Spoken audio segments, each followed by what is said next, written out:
Hi అండి, ఎలా ఉన్నారు? Welcome to my channel. ఈరోజు మీకు ఒక సూపర్ హెల్తీ అండ్ టేస్టీ రెసిపీని చూపించబోతున్నాను. అదే మన కరివేపాకు పొడి. ఇది అన్నంలోకి, ఇడ్లీలోకి సూపర్గా ఉంటుంది. కరివేపాకు పొడి చేసుకుందాము. దానికి కావాల్సిన పదార్థాలు: కరివేపాకు మనకు కావాల్సినంత తీసుకోవచ్చు. నేను ఒక కట్ట తీసుకున్నాను. తర్వాత దానికి ఎండుమిరపకాయలు ఒక 20 ఎండుమిరపకాయలు తీసుకున్నాను. పచ్చశనగపప్పు 2 స్పూన్లు, ఉద్దిపప్పు 2 స్పూన్లు, నూగులు 2 స్పూన్లు, ధనియాలు 2 స్పూన్లు, 1 స్పూన్ జీలకర్ర, తర్వాత వచ్చి తెల్లగడ్డలు 1.5 గడ్డ తీసుకున్నాను. వీటితో మనము కరివేపాకు పొడి చేసుకుందాం. కడాయి పెట్టినాను.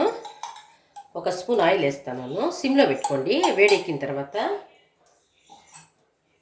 దానిలో పచ్చశనగపప్పు 2 స్పూన్ చెప్పినాను చూడండి. పచ్చశనగపప్పు, ఉద్దిపప్పు వేసి కొంతసేపు వేయించుకున్నాం.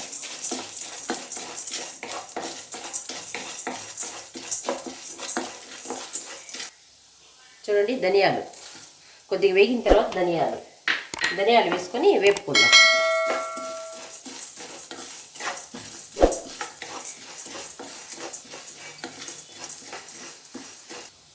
చూడండి, ఇప్పుడు జీలకర్ర 1 స్పూన్ ఎత్తుకున్నాను కదా, దాన్ని వేసేద్దాం.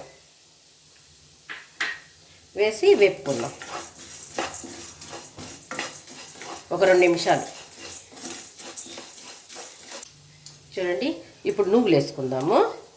2 స్పూన్లు నూగులు వేసుకొని దూరగా వేపుకుందాం. ఈ కరివేపాకు పొడి జుట్టుకి చాలా బాగుంటుంది. జుట్టు బాగా గ్రోత్ బాగుంటుంది. ఈ పొడి డైలీ కనుక 1 స్పూన్ వేసుకుని అన్నంలో నెయ్యి వేసుకొని తింటే సూపర్ టేస్టీగా ఉంటుంది. చూడండి, వేగుతూ ఉంటాయి కదా.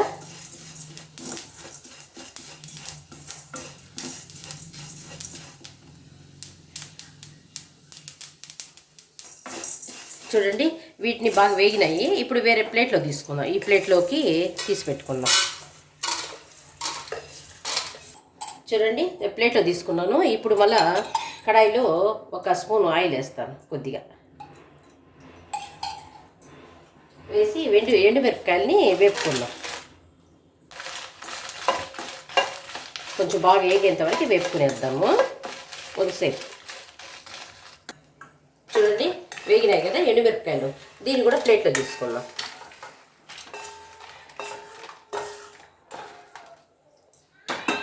మళ్ళీ కడాయిలో కొద్దిగా ఆయిల్ వేసుకొని ఈ కరివేపాకుని బాగా కడిగేసి తడి లేకుండా ఆరబెట్టుకోవాలి. ఆరబెట్టుకున్న తర్వాత దీన్ని వేసేద్దాము.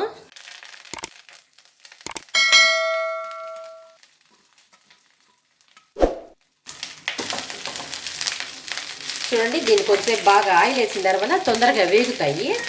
బాగా వేయించుకుందాం. పచ్చాకు కదా, బాగా తడి ఆరిపోయినాక వేసుకుంటాను. కరివేపాకు బాగా వేయించుకోవాలి. బాగా ఇట్లా అంటే నలిపితే పలపలా వచ్చేటట్టుగా వేయించుకోవాలి. తేమగా ఉంది కదా, అట్లా పచ్చిగా వేయకూడదు. అట్లే వేసేస్తున్నాం అనుకోండి, వేయకుండా పాడైపోతుంది పొడి. కూరల్లో అనుకోండి కరివేపాకు మనం ఎత్తి పడేస్తాం, తినం కదా సరిగా. పిల్లలు అయితే అస్సలు తినరు, పడేస్తారు. ఈ రూపంలో అంటే పడేసేదానికే లేదు కదా. ఇది దోశల పైన కాల్చుకొని తినొచ్చు, అన్నంలో నెయ్యి వేసుకొని తినొచ్చు, బాగుంటుంది. కూరలు ఏమన్నా లేవనుకోండి, అప్పుడు కూడా ఇది బాగా యూస్ అవుతుంది మనకి. నెయ్యి వేసుకొని తినేస్తే సరిపోతుంది. చూడండి, వేగిపోయింది. ఇది చూడండి, పలపలా వేగిపోయింది. కొంచెం అలా ఆడితే బాగా పొడి పొడిగా ఇట్ అయిపోతుంది. తర్వాత ఫస్ట్ ఇది ఆరినిండి బాగా. ఇప్పుడు ఈ పప్పులను ఎత్తి మిక్సీలో వేసుకున్నాము. మిక్సీ జార్లో వేసుకొని పౌడర్ చేసుకుందాం ఫస్ట్.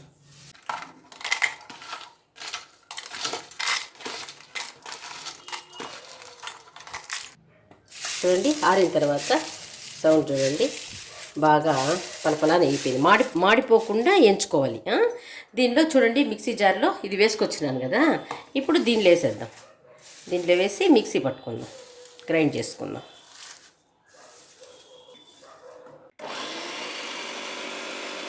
చూడండి, ఇట్లా మెదిగింది కదా. ఇప్పుడు 1/2 స్పూను ఈ కళ్ళుప్పు వేస్తాను. వేసి గ్రైండ్ చేద్దాం. చూడండి, ఇట్లా మెదిగింది. ఇప్పుడు మనం తెల్లగడ్డలు తీసుకుందాం. చూడండి, ఈ పాయల్ని వీటిలో వేసేద్దాం. మొత్తం తెల్లగడ్డ పాయలు వేసేస్తున్నాను. ఇప్పుడు గ్రైండ్ చేద్దాం.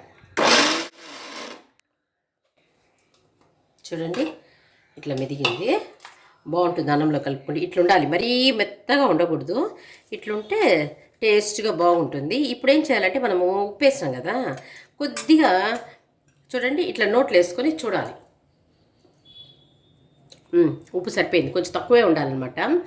బాగుంది. ఇది అన్నంలో నెయ్యి వేసుకొని తింటే సూపర్ టేస్ట్. ఒక ప్లేట్లు వేసుకొని మొత్తం ఇట్టేసుకోవాలి. కొంతమంది తెల్లగడ్డ పొట్టు పొట్టుగా వేసుకుంటారు. అట్లా అంటే అన్నం తినేటప్పుడు గొంతులో కొంచెం తగులుకుంటుంది, అందుకని ఇట్లే వేసుకోవాలి. ఇట్లా కొంచెంసేపు ఆరబెట్టుకొని మళ్ళీ బాటిల్లో తీసుకునేద్దాము. ప్రతిరోజు మీరు ఒక స్పూను ఆహారంలో తీసుకోండి, ఎన్నో ఆరోగ్య ప్రయోజనాలు ఉన్నాయి. ఈ రెసిపీ కనుక మీకు నచ్చినట్లయితే లైక్ చేయండి, షేర్ చేయండి, సబ్స్క్రైబ్ చేసుకోండి.